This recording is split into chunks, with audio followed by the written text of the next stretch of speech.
Thanks very much for clicking on the video link. My name is Natalie, but today we're going to focus all of our time and attention on my guest for the ABA's Idle Chat video series. This is my friend and colleague, Larry. Hi, Larry. How are you? Natalie, I'm doing great, thank you. It's a delight to see you, and I love your smiling face, and you're brightening my day. So thanks for this opportunity. Well, it's my great pleasure. You said some really nice things, so I'll be nice. I'll be gentle because, flattery always Thank you. works. Larry, first question. What is, in your opinion, the best sport to watch, but that you would never consider actually playing yourself? No question, football. I mean, I thought I was going to be a football player once until I realized, oh, that hurts. No, I'm not going to do that. And you're talking about American football, full tackle American football, yeah? Yeah, precisely right. Yeah, I think I would still sign up to play it. really. I think I would. I maybe I need to call somebody and talk my way through that because that doesn't sound like a very bright idea. Well, lots of people lost all their brightness from playing it, right? Mhm. So I couldn't agree more, but it's just fun to watch. I guess it's vicarious. That's what it is. There you go. Nothing wrong with that. Mhm. Larry, what is a sound that consistently has the effect of calming you down? Mhm. Water, running water, rain. I love water. I was raised in the land of 1,000 lakes or 10,000 lakes, so water was always a part of my life. And then I discovered the ocean, and I thought, oh my, this is awesome. So any sound of water brings me to a calm place. Ah, I like that. And the big water, yeah, I Mhm. like that. All right, now, Larry, generally in our industry, we try to stay away from topics that are divisive. Mhm. So you don't have to answer this next question if you really don't want. You can take a pass. Mhm. Here's the question. Cereal, is it soup? I guess it depends on how much liquid you pour into it. I have a friend who eats dry cereal, so I wouldn't call that soup. But I have another friend that floats yogurt and milk, and so it kind of turns into soup. So there I am, splitting the baby, coming out both ways. You just can't quit doing the work. That's all right. That's what we like about our colleagues. Hmm. All right. Mr. Larry, are you a list maker or are you the person that you just keep the running list in your head? Well, the latter by far, and that's not always a fortunate choice. And it's not much of a choice, actually. It's probably more the way I'm wired. That the fiction that you can multitask, I've lived that all my life as if it were a truth. So it's not, but I don't know how to do anything else. But the delusion works for you. So It does. why change? Exactly. Why change? You know what? If it works, that's right. Sir, do you make your bed every morning? That's a fascinating question. It's interesting because my wife likes to sleep in much longer than I do. So when I get out of the bed, I make my half of it and I leave the rest to her. So yes and no. And again, splitting the baby. But that's fair. You're not pushing her out of the bed. You're not asking her to make the whole bed. That Right. seems very reasonable. I It- make my bed every morning, not because I like to make a bed, but because at night I like getting into a made bed. oh, absolutely. Yeah. If you make up your bed, you're going to sleep in it. If you don't make up your bed, you're going to sleep in that, which is not preferable. Yeah, that's a hard pass. That's a hard pass. Larry, what is a small skill that you wish every human could have? That's easy for me. Not easy for us as humans. But if we can develop the skill to take a break, to pause whenever we're confronted with something unpleasant or threatening to us, regardless of what it is, we can go from our subcognitive cognitive thinking into our executive functions, which is where we need to be. as opposed to simply reacting as we always reacted or have been trained to react. Yeah, the pause. How would be a really good one to have if you could just turn off that part of your lizard brain? Right. Yep. Yeah, that would be a really good one. Sir, Mhm. if you could just be a fly on the wall at any moment in history, Mm. where would you land?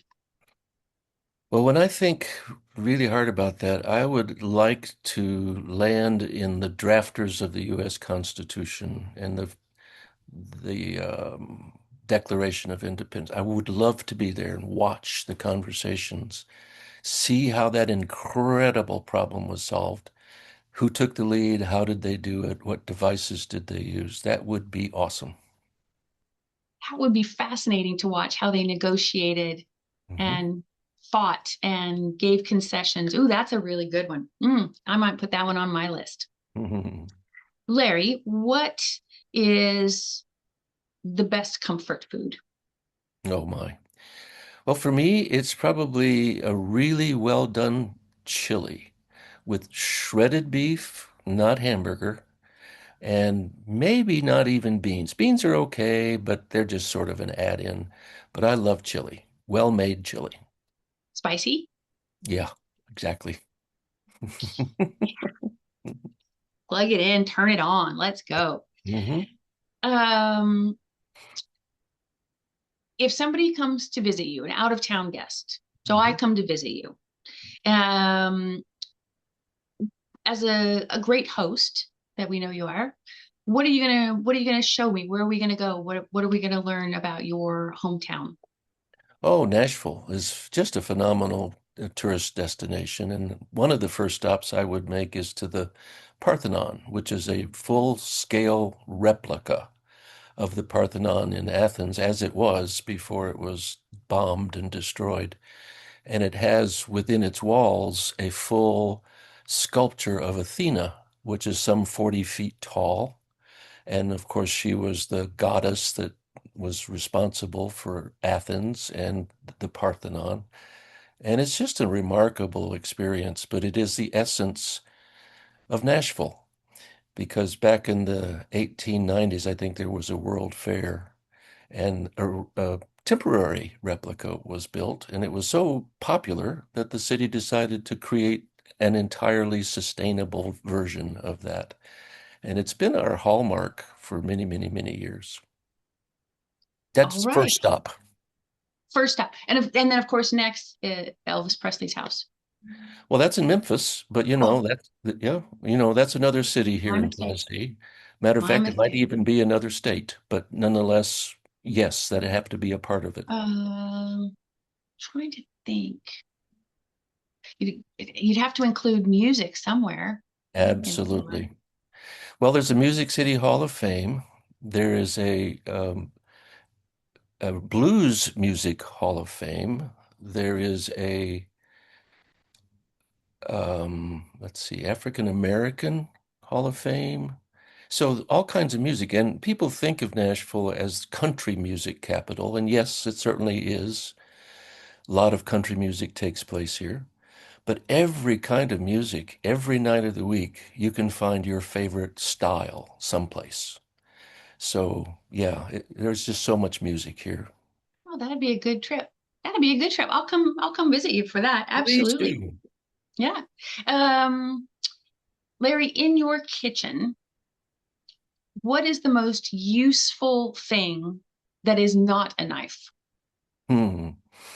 I use a zester a lot because I like the zest from lemons and limes without all of the mess.